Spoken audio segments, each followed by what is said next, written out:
Êxodo 19, 1. No dia em que se completaram 3 meses, que os israelitas haviam saído do Egito, chegaram ao deserto do Sinai. Depois de saírem de Refidim, entraram no deserto do Sinai, e Israel acampou-se ali diante do monte. Que monte? O Monte Sinai, do monte, né? Aí a mesma narrativa em Números 33, verso 15, diz: partiram de Refidim e acamparam-se no deserto do Sinai. E aí é onde começamos aqui a falar da concessão da lei, a partir do versículo 3 de Êxodo 19.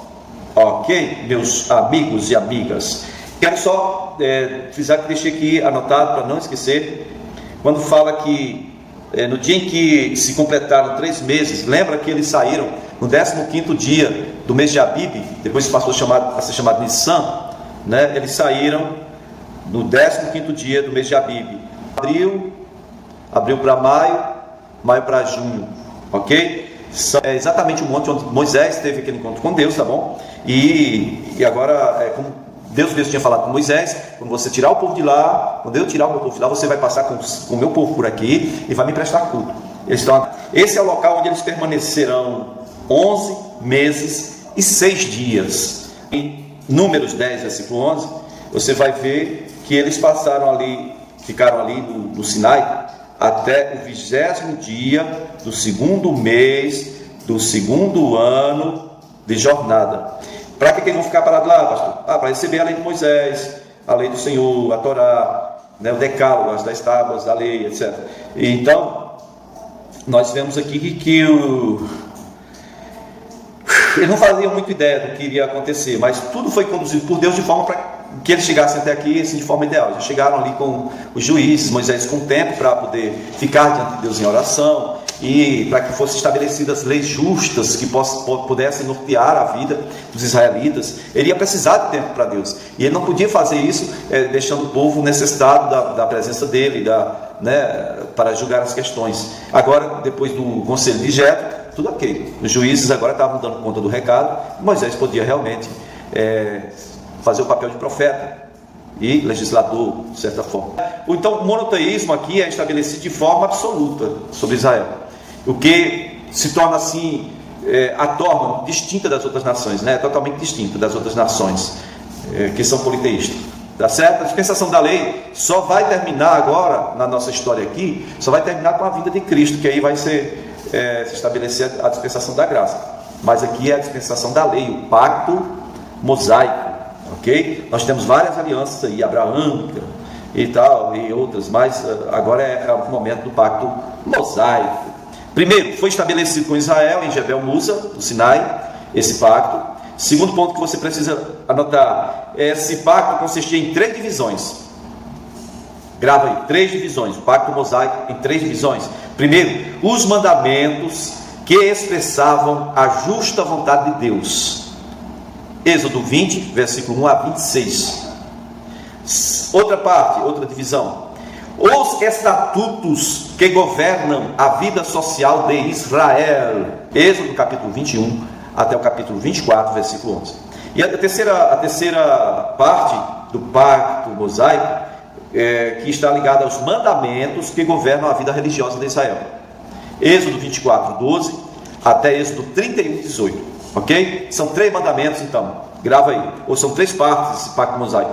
Primeiro, os mandamentos referentes à vontade de Deus. Segundo, os estatutos que governam a vida social. Terceiro, os mandamentos que governam a vida religiosa. Ok? Gravou. Ok. Outro ponto que você precisa entender sobre a lei de Moisés, Moshe. Yahvé enviou a sua teofania para trazer a lei e por ela estabelecer Israel como sua nação teocrática exclusiva. E Yahvé permaneceu com Israel, ensinando, guiando dentro dos seus princípios e recompensando o bem, castigando o mal, e assim dando a conhecer a sua vontade e o seu caráter. Eu acho fenomenal isso, principalmente quando a gente vive num país em que quem faz errado é premiado, quem vive certo paga um preço muito caro. Outro sinal, queridos, que nós observamos aqui na descrição do texto, é que o sinal do pacto abraâmico, por exemplo, foi a circuncisão. Mas o sinal desse pacto mosaico era o sábado. Sábado? Sábado. Lembra do maná que eu falei que o Senhor deu o maná para reforçar a ideia de voltarem a guardar o sábado? Pois é. O sábado aqui se torna o símbolo do pacto mosaico. Êxodo 19, vamos lá no versículo 3 para você ouvir bem. Diz assim, vou colocar a Bíblia aqui mais perto. Logo Moisés subiu ao monte para encontrar-se com Deus. Estava cheio de expectativa que eu ia ver alguma coisa nova, né? E o Senhor o chamou do monte, dizendo: diga o seguinte aos descendentes de Jacó. Jacó é o mesmo Israel. E declare aos israelitas: vocês viram o que eu fiz ao Egito, como os transportei sobre asas de águia e os trouxe para junto de mim? Agora, se me obedecerem fielmente, se guardarem a minha aliança, vocês serão o meu tesouro pessoal dentre todas as nações. Embora toda a terra seja minha, vocês serão para mim um reino e um sacerdócio, ou um reino de sacerdotes e uma nação santa. Estas são as palavras que você, Moisés, dirá aos israelitas. Então Moisés voltou, convocou as autoridades do povo e aí, falou tudo que o Senhor tinha dito. O povo todo respondeu unanimemente: faremos tudo que o Senhor ordenou. Está lá no versículo 8, tá bom? Esse é o primeiro ponto em que eu quero que você pare um pouquinho para meditar. Eles estão diante do monte de Deus, onde vai ser entregue as normas, as leis que vão nortear a vida deles, tanto religiosamente, socialmente, civil, e assim por diante.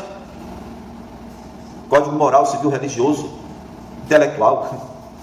Agora Moisés tem que falar com o povo. Você lembra que tudo que Yahvé fez? Lembra? Ora, está com 3 meses só, como é que ia cair no esquecimento?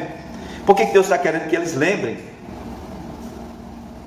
Por que Deus quer que a gente pense no caminho que nós percorremos, para que vejamos a presença do Senhor ali? E vocês viram o que eu fiz, né? E eu trouxe vocês para junto de mim, sobre asas de águia. Aquela expressão de quando a águia está ensinando o filhote, não é sobre asas de águia, ok? A águia faz isso, ela enxota o filhote do ninho, porque ele não sai por vontade própria, ele não deixa a zona de conforto. Essa é uma característica de todo filho de águia. Talvez você seja um filhote de águia que está na sua zona de conforto. Não é da natureza dele sair dali, não. A águia tira as penas, tira todo o conforto, coloca espinho para ele sair. Quando ele sai, elas enxotam ele. Geralmente o ninho da águia fica num local bem alto, e aí ela joga eles para que eles possam aprender a voar. Eles começam a bater as asas e vão meio assim, meio doidinho. Aí ela dá aquele voo rasante por baixo dele, e sai, E o filhotinho começa a pensar: que bom que mamãezinha, que papaizinho está me segurando sobre as asas. E o que ela faz? A águia faz isso. E aí o filhotinho, ela vai de novo. É um exercício que a mãe águia faz com o filhote, para ele aprender a voar. Ok? E aí Deus está falando assim: eu trouxe vocês em cima das minhas asas, asas de águia, né? Definido como, também pode ser uma referência do anjo do Senhor que acompanhou, que foi à frente do povo, trazendo o povo até o monte de Deus.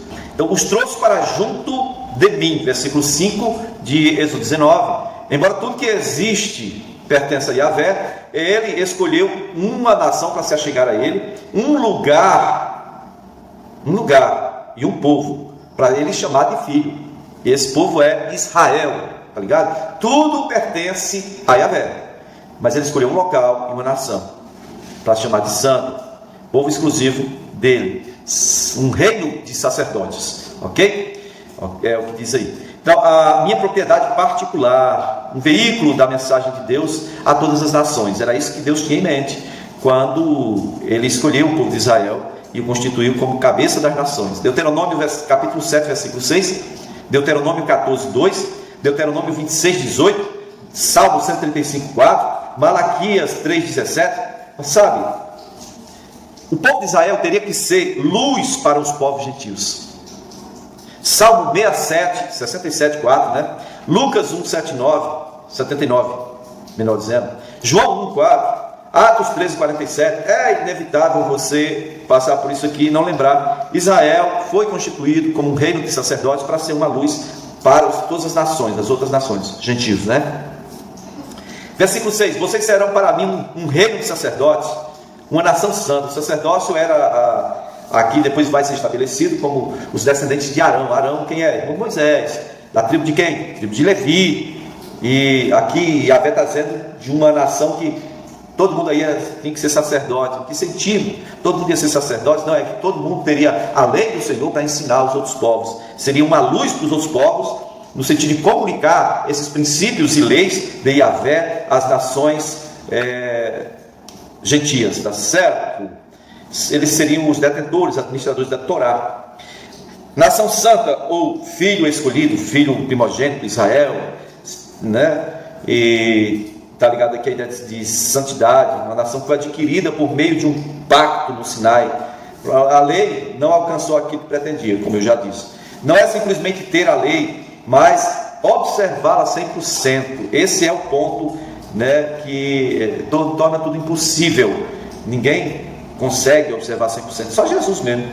Versículo 7, Moisés desce e fala às autoridades o que Deus mandou. Agora as autoridades aqui, lembrem que havia, sabe, um número bem maior do que 78.600 pessoas, porque só 78.600 pessoas, se for estabelecido como a gente sugeriu aqui, seriam só os juízes. Aí tinha os líderes, no caso de cada tribo, né, os anciãos, os líderes de cada tribo. Tinham os sacerdotes. Quem era o sacerdote, pastor? Tá maluco? Ah, não, estou muito, né, 100% aqui. Os sacerdotes eram os filhos primogênitos. Desde que saíram do Egito, pelo menos uns 3 meses aí, eles eram sacerdotes, ok? Os sacerdotes eram esses por eles. Então eu sei que Moisés diz aqui que Moisés chamou todas as autoridades e falou tudo com eles. E aí a resposta deles foi o seguinte: tudo que o Senhor falou nós faremos. Vocês vão fechar esse pacto aí. Nós estamos contigo, Moisés, estamos com o Senhor Yahvé, com o nosso Deus. Não houve uma análise, mesmo porque nada tinha sido previamente declarado para eles. Não tinha como analisar os decálogos, os 10 mandamentos. Não tinha nada escrito ainda. Então, o que houve foi uma proposta de Deus que foi aceita, diga-se de passagem, foi aceita por Israel, né? As festas que nós temos aqui, ou a Torá, ou as leis, os princípios já estabelecidos são: primeiro, a festa dos pães, eram 7 dias. Depois, a Páscoa foi aderida à festa dos pães asmos, né? A Páscoa era só um dia, foi colocada dentro da festa dos pães asmos no início. Terceira festa, da dedicação dos primogênitos. Dedicação dos primogênitos, meu amigo. Do mesmo jeito que o Senhor eliminou os primogênitos do Egito, os primogênitos dos filhos de Israel tiveram que ser dedicados ao sacerdócio. É coisa recente, tá? Na história aqui só 3 meses, mas isso aí já tem que ser observado. E agora, por último, a última coisa que tinha sido estabelecido na época, nos dias que Deus começou a enviar o maná para eles, é o sábado, tá? Essas 4 coisas aí já tinham sido estabelecidas antes que Deus entregasse a Moisés as tábuas da lei, o decálogo, tá bom? Chamado decálogo. Então, Êxodo 19, do 8 ao 13, nós vamos ver aqui, Moisés levou a resposta do povo a Deus. Olha, Senhor, o povo disse que tudo que o Senhor acertar e acertar, eles vão obedecer, eles aceitam o pacto, eles aceitam a aliança, né? O pacto da lei não foi imposto, como o sábado foi imposto. Guarda o sábado, ponto final, ok? Foi imposto por Yahvé. E aqui não, aqui foi aceito, né? Foi uma consulta pública. O Senhor propõe isso, o que você diz? Não, nós aceitamos. Ninguém fazia ideia do que estava aceitando, mas aceitaram, certo? Não fazia ideia do que estavam aceitando, não. Então, eu acho que eles observaram só os benefícios, porque quando Moisés diz assim: olha, Yahvé está dizendo, lembra tudo que eu fiz, agora se vocês me obedecerem, vocês vão ser uma luz para os povos, minha nação santa, meu pacto exclusivo com vocês. Olha aí. Então eles lembraram só dos benefícios, não das responsabilidades impostas, né, que viriam, né?